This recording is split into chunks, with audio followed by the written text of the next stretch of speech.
کتاب رحمت سورہ الکہف اٹھائیں، اللہ تعالیٰ نے ایک واقعہ بیان کیا ہے حضرت موسیٰ اور حضرت خضر علیہ السلام کا، کہ حضرت موسیٰ علیہ السلام عزم مصمم کر کے جب چلے تو اللہ فرماتا ہے کہ ہم نے حضرت موسیٰ علیہ السلام کو جس بندے کی نشانی بتائی تھی وہ بندہ ان کو وہاں مل گیا۔ سفید چادر اوڑے حضرت خضر علیہ السلام وہاں لیٹے ہوئے تھے، تو یہ جا کے ان کے پاس کھڑے ہو گئے کہ حضرت میں آپ کی خدمت میں اس لیے آیا ہوں کہ اللہ نے آپ کو جو خصوصی علم عطا کیے ہیں میں ان کو سیکھنے کی غرض سے آپ کی چوکھٹ پہ آیا ہوں۔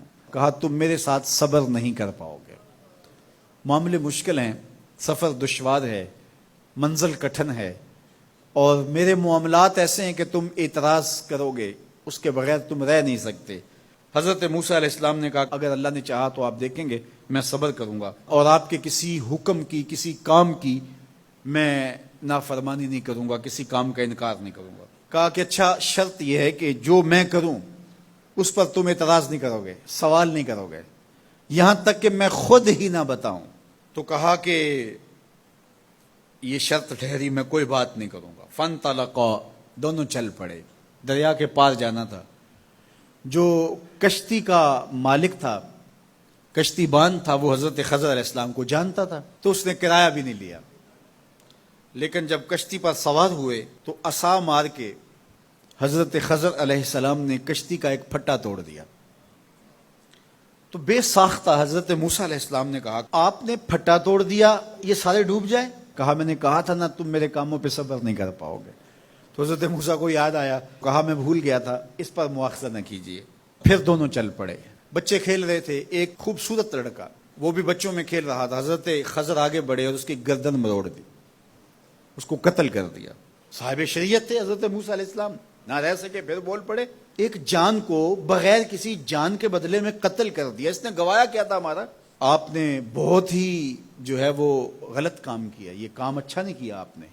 کہا میں نے کہا نہیں تھا کہ تم میرے ساتھ صبر نہیں کر پاؤ گے۔ کہا ایک موقع اور دے دیجئے، اب اگر میں نے کوئی اعتراض اٹھایا تو پھر دوبارہ مجھے آپ اپنی صحبت میں نہ رکھیے، عذر تمام ہو جائے گا۔ پھر دونوں چل پڑے، یہاں تک کہ ایک بستی میں دونوں آئے تو آپ نے بستی والوں سے کہا کہ ہم مہمان ہیں، آپ ہماری مہمان نوازی کیجیے، کھانا کھلائیے۔ تو انہوں نے انکار کر دیا، کہا کہ ہم تو آپ کو بلایا نہیں ہے، آپ خود آئے ہیں، آپ اپنے کھانے کا خود انتظام کیجیے۔ گزر رہے تھے گلی سے تو ایک دیوار گرنا چاہ رہی تھی، تو جلدی سے اس دیوار کو مرمت کر دیا۔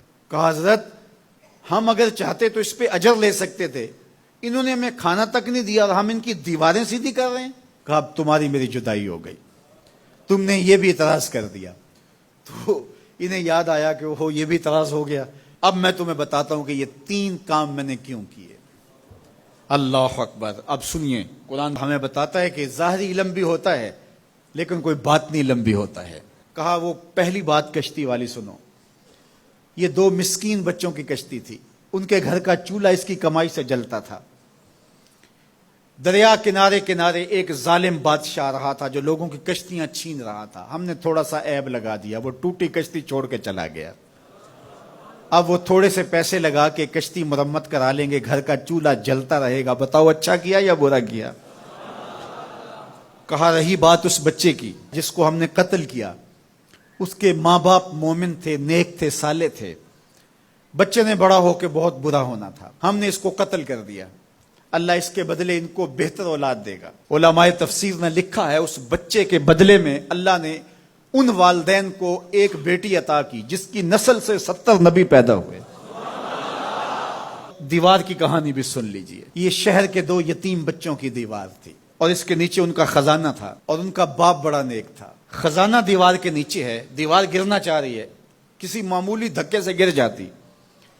2 ہی صورتیں تھیں، یا وہ بچے خود اپنا خزانہ اٹھا لیتے یا لوگ اٹھا کے لے جاتے۔ لوگ اٹھا کے لے جاتے پھر بھی ہاتھ میں کچھ نہ آیا، اور اگر وہ خود اٹھا لیتے تو بچے ہیں، بچپنے کی وجہ سے وہ اس کو اڑا دیتے۔ تو ہم نے اس کے اوپر دیوار کھڑی کر دی، جب تک وہ اس قابل نہیں ہو جاتے کہ یہ خزانہ نکال کے اس کو صحیح مصرف پہ لگا سکیں، اتنی دیر تک دیوار گرے گی نہیں۔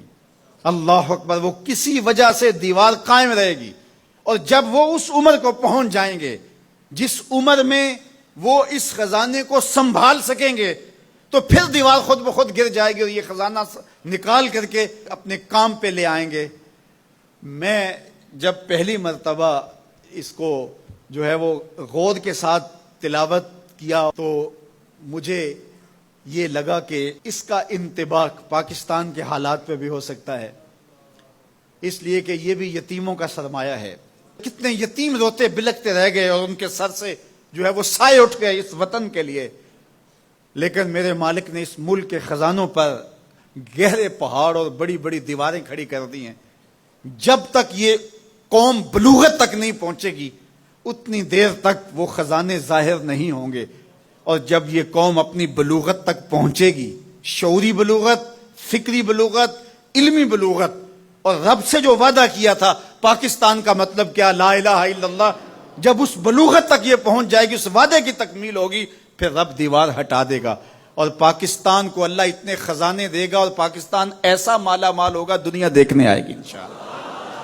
اس لیے رب نے دیواریں بنا کے رکھی۔ تمہارا باپ معین الدین چشتی بڑا نیک تھا، تمہارا باپ داتا گنج بخش علی حجویری بڑا نیک تھا، تمہارا باپ حضرت مجدد الف ثانی بڑا نیک تھا، ان کی وجہ سے میں دیواریں کھڑی کر رہا ہوں اور مضبوط حصار لگا رہا ہوں تمہارے خزانوں پر، اور وہ وقت آئے گا جب تم بلوغت کی عمر کو پہنچو گے دیواریں ہٹ جائے گی اور تمہارا وطن زمانے پہ مہکتے پھول کی طرح اور چمکتے ستاروں کی طرح اور روشن آفتاب کی طرح چمکتا اور مہکتا دکھائی دے گا، اور زمانہ پاکستان دیکھنے آئے گا، پاکستان دنیا کی قیادت کرے گا انشاءاللہ۔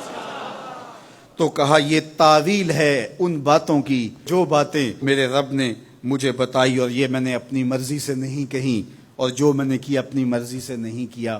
تو یہ باطنی باتیں ہیں، شاید یہ باطنی باتوں کے جوش میں یہ بات بھی میں کر گیا۔ وہ کیا کسی نے کہا تھا کہ بھری محفل میں ایک راز کی بات کہہ دی، بڑا بے ادب ہوں سزا چاہتا ہوں۔